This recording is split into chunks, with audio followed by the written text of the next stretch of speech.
The world population was 2.4 billion in 1950 and will be 4 times more in 2050. Securing sufficient access to water, energy and food for what will soon be 10 billion people living together on the earth is the main challenge of humankind. Demand and competition for our vital resources are growing dramatically. Major problems must be overcome. First of all, these resources are very unevenly distributed. In addition, policies and investments in one sector generally have impacts in other sectors. And in large river basins, major water-related investments may have harmful effects in other countries. In many parts of the world, water, energy and food crises fuel political and social instability, impede economic growth and generate geopolitical tensions. In such a context, how can governments achieve water security, energy security and food security in a peaceful and sustainable way? Business as usual has no future. New ways of thinking are needed.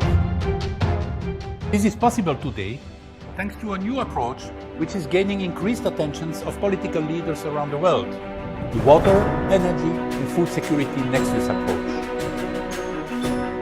But what does this mean concretely?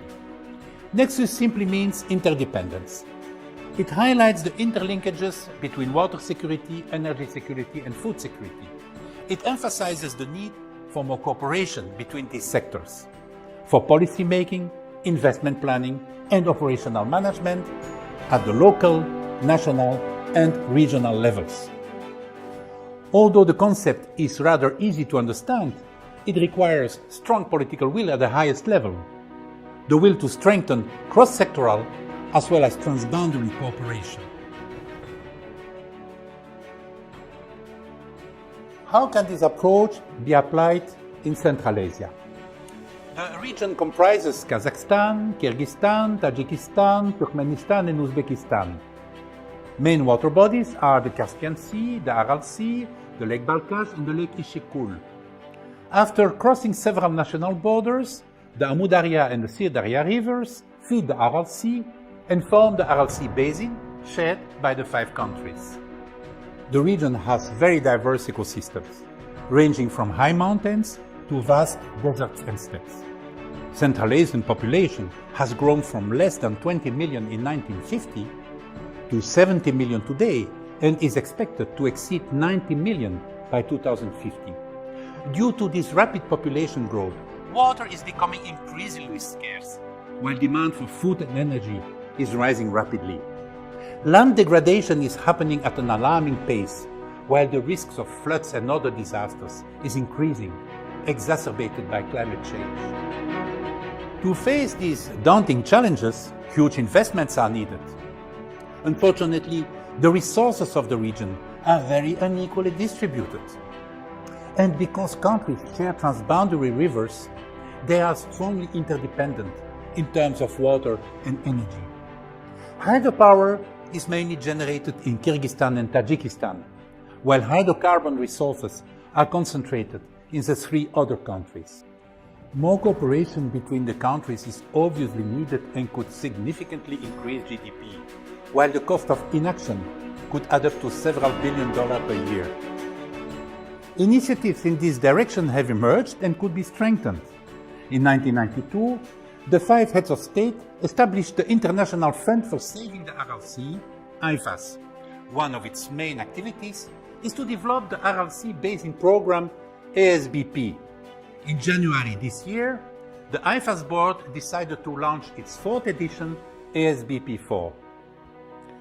A concrete way of applying the water, energy, food security nexus approach in Central Asia is to shape the ASBP into a major regional multi-sector investment program, an ambitious joint program able to unite all countries around a common goal, achieving water, energy and food security for all. Investment is considered here in the broad sense, not only infrastructure, but also human and institutional resources, environment management, etc. Systematic analysis of optimal trade-offs between sectors and between countries allows the identification of a well-balanced portfolio of national and regional investment projects for the benefit of all. Benefits are peace and stability, reduced investment risks, higher investment return, better trading environment, more efficient use of the scarce resources, leading to poverty alleviation, higher productivity, faster economic growth, and last but not least, well-protected ecosystems. Since 2015, the European Union is financing, together with Germany, a global Nexus dialogues program with activities in Latin America, Africa, the Middle East, and Central Asia. In Central Asia, a European Union-funded project is implemented since December 2016 by the Regional Environmental Center for Central Asia, CAREC, in partnership with the International Union for Conservation of Nature, IUCN. The first phase of this project, focusing on dialogue, awareness raising, and capacity building, will end in December 2019. One of the key activities is to support IFAS and its member countries in building a portfolio of cooperative investment projects for possible support in the second phase. Today, the water, energy, and food security nexus approach is beginning to materialize in various parts of the world. In Central Asia, there is a growing recognition that national approaches are insufficient to address the complex water, energy, food, and environmental challenges of the region. With strong political will at presidential level, we may be confident that through this approach, the Central Asian countries will be able to achieve rapid, efficient, peaceful, and sustainable socio-economic development of this major region on the Eurasian continent.